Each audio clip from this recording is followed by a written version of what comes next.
Did Doctor Who just jump the shark with looks, or was it actually pretty good?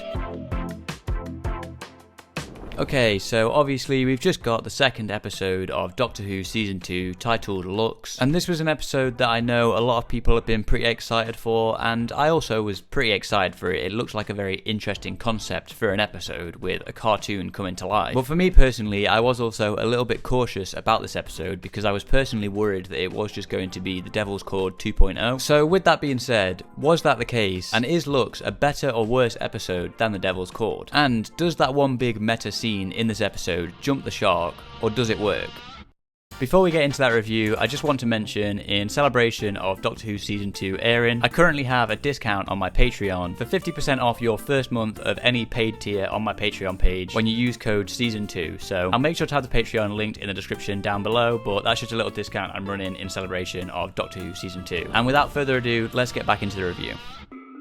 Okay, so the cold open for this episode was a very typical but also great Doctor Who cold open. I love these cold opens where we get to see something that's happening before the Doctor and companion have landed, similar to what they did in The Devil's Cord as well, which was another strong opening for that episode. I also think the first third or maybe first half of this episode is incredibly well paced, especially in an era of episodes where it feels like not many of them have had time to breathe and kind of go by very quick and very rushed and almost seem like there's been too much cut out of them. But there are still some pacing issues I have with this episode, which I'll get into later on. But like I said, the first maybe third or first half of this episode I think works great. I think Belinda is once again great in this episode. I appreciate that they haven't just immediately dropped how she wants to get home, as that's obviously a big part of this season and was obviously a big part of her character and a big moment between the Doctor and Belinda at the end of the last episode. It feels natural that even though she still wants to get home, after hearing that they've landed in 1952, she still would want to go outside and have a look because she'd obviously be interested in doing that. She wouldn't want to miss that opportunity, so I think that works really naturally. And obviously she still wants to go home after she finds out the vortex indicator has finished doing its thing, so her desire to go home is still present, which is really nice, and I'm glad they haven't just dropped that in this episode so that they can just carry on having adventures for the rest of the season. I also appreciate how this episode addressed racism. Obviously it isn't the focus of this story like something like Rosa or Dot and Bubble, but I appreciate that they still chose to acknowledge it here. And I like the moment where the Doctor and Belinda discuss this, because the Doctor almost dismisses it immediately like he's done in the past. Shakespeare Code comes to mind. But I appreciate that Belinda clearly isn't a fan of this and pushes back against it, because besides Dot and Bubble, this is still new to the Doctor, but for Belinda, she's always been a person of colour. She was born that way and has likely experienced racism for her whole life, whereas this is still kind of new to the Doctor, besides, like I said, Dot and Bubble. And obviously he's dismissed it in the past, so I guess he's kind of doing that out of habit, not really even thinking about how it affects him now as well. And it's just generally nice to see somebody pushing back against the Doctor on this, when in the past, like in the Shakespeare Code for example, he has just dismissed it with like Martha Jones and stuff like that, which did feel a little bit weird when that happened. So I appreciate that it hasn't been done again, but obviously once again it isn't the main focus of this story, but I do still appreciate that they did address it in this episode, and not even just once as well, it does come up again later on.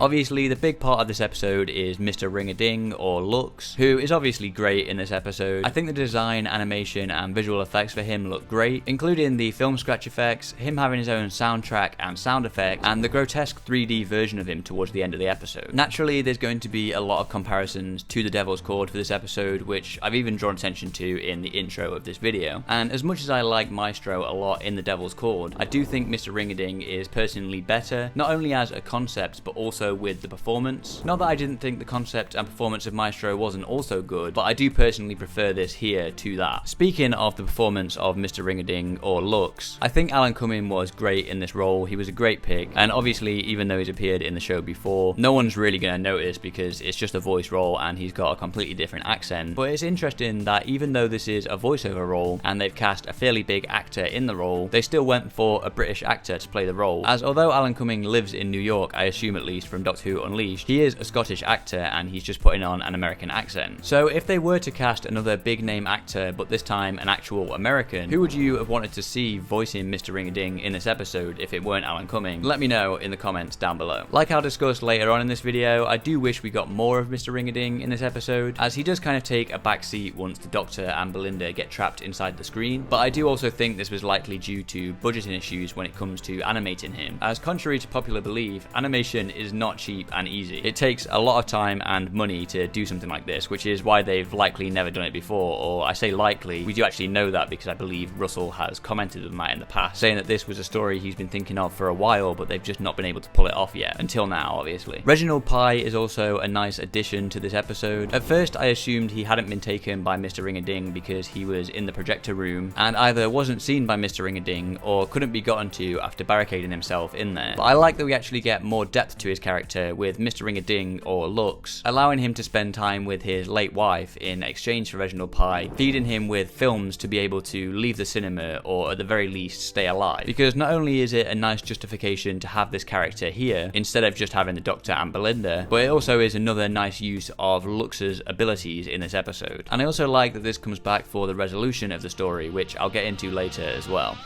And obviously, there is that one big scene in this episode, that meta scene with the Doctor Who fans, where the Doctor and Belinda come out of their TV screen and are met by Doctor Who fans in the episode. This is a scene that had been rumoured to be in this episode just before it had come out, and knowing that, I wasn't sure if it would be something that I'd like or not, or if it could be done well. But for the most part, I actually quite like this moment. If you're going to do this at any point in the show, it would be in this episode, in this moment. But with that being said, I do think it went on for a bit too long and was a little bit overly emotional for what it was. I probably would have preferred if we had focused more on the Doctor and Belinda in animated form, as that was resolved fairly quickly, but it was a nice way of giving some important exposition to Belinda. Or maybe we could have focused more on Mr. Ring-a-Ding, as like I said earlier, he does take a bit of a back seat after they get trapped in the screen. And I think it's interesting that this meta moment is the moment where the episode kind of screeches to a halt. The fact that we get a bit of a time jump to where they're sat down with a cup of tea having this conversation kind of takes it a little bit too far for me, and I think this moment could have worked a lot better as a fun gag and a fleeting moment in amongst this segment where they're trapped in the screen going through these different places like the animation and the fake reality and stuff like that. But I assume this was more likely done for budgetary reasons, like I mentioned earlier, as having more scenes with the Doctor and Belinda being animated, or having more scenes with Mr. Ring-a-Ding, would require more time and money spent on the animation department, which they were probably just trying to keep it within the budget by doing that. And like I said, I think this scene was too overly emotional for people who we've only just met and who are revealed to not even be real. But I also think that this moment only works because it's revealed that it's actually the fans who are fictional and not the Doctor and Belinda. I don't think this moment would work without that reveal. However, they do of course show up again for a mid-credits scene, which I think a lot of people seem to have just taken as a fun joke at the end of the episode, which it definitely was. But people were actually speculating before this episode that it would be the finale where the Doctor would be revealed to be in a TV show. And I think this mid-credits scene, along with Mrs. Flood's fourth wall-breaking appearances, are probably an indication that this is still likely to happen in the finale. But let me know what you think about that in the comments down below. I can understand why the resolution of this episode might feel a bit anticlimactic or unclear for some people. For me personally, I think it works, and I think it's clear that Lux's motivations haven't changed last minute, or he isn't being destroyed by the light, which it could come across that way. He's just becoming way more powerful than he was trying to be, to the point where he's spread so far across all of light in the universe that he basically has no power to do anything besides just existing. And I personally think that is a really nice resolution, which if anything maybe happens a little bit too quickly. Obviously, the resolution to this episode kind of isn't done by the Doctor himself, which I know a lot of people did have some issues with in previous episodes where the Doctor isn't responsible for resolving the plot, but at least in this episode he does give Belinda the hints that she needs to put that into motion and get that going. And like I hinted at earlier, it is also very well set up with the stuff with Reginald Pye's wife earlier on in the episode and her kind of convincing him to help and kind of meet her, I guess, in the afterlife or something like that. So I do think it personally does work, even if the Doctor isn't doing it himself. But I mean, he is trapped and his life force is being taken, and he does at least give Belinda the knowledge that she needs to get that done. So for me personally, I think that does still work. Mrs. Flood obviously also briefly appears at the end of this episode, and I think it's intentional that she's only here for a little bit, as well as being important that she's appearing in a different time and location to where we normally see her, as the Doctor kind of isn't really allowed to notice her yet, as I assume the big moment that's been hinted at for the end of the Interstellar Song Contest is likely going to be the Doctor recognizing and noticing Mrs. Flood and realizing that it's not right for her to be there, as so far he's only seen her as a normal human in modern day Earth as Ruby's neighbour. So I don't think we're really going to get much interaction between the Doctor and Mrs. Flood in future episodes until maybe the end of episode 6. Obviously, as I previously mentioned as well, we do have that mid-credits scene with the Doctor Who fans still existing at the end, which, like I said previously, I think is very intentional and isn't intended to only be a fun joke at the end of the episode, but along with the appearances of Mrs. Flood is likely meant to hint at some more meta elements for the finale of this season. But let me know what you think about that in the comments down below.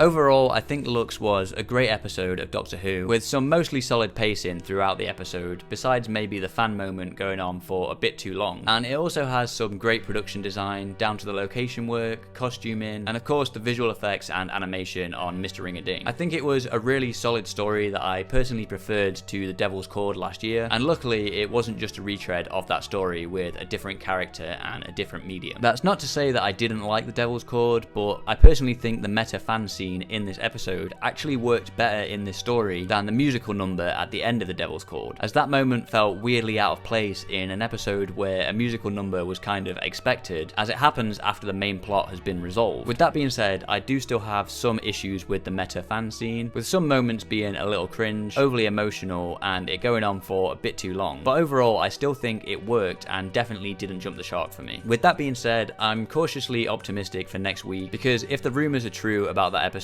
which I won't get into here, I'm definitely worried about it, but also think there is definitely a way that they could make it work. And with that last shot in the Next Time trailer looking very familiar to me, I do personally think the rumors are true, but we'll have to wait and see. Until then, let me know what you thought about this episode in the comments down below, and thanks for watching. And before this video ends, I'd just like to give a quick shout out to my patrons: Tom Baker, Lewis, Andy Collin, flippredd, theunquest, James Box, Oliver Underwood, TheBeastBoss, and LukeN.B.N. These are all free members who, along with getting their names read out here, also get behind the scenes updates such as thumbnail previews and a free monthly newsletter. To get your name read out at the start of videos, as well as getting early access to videos and exclusive content, you can join as a paid member of the Patreon. And like I mentioned earlier on in this video, in celebration of Doctor Who Season 2, I'm currently running a discount when you use code SEASON2 to get 50% off your first month on any tier. So with all that being said, subscribe and thanks for watching.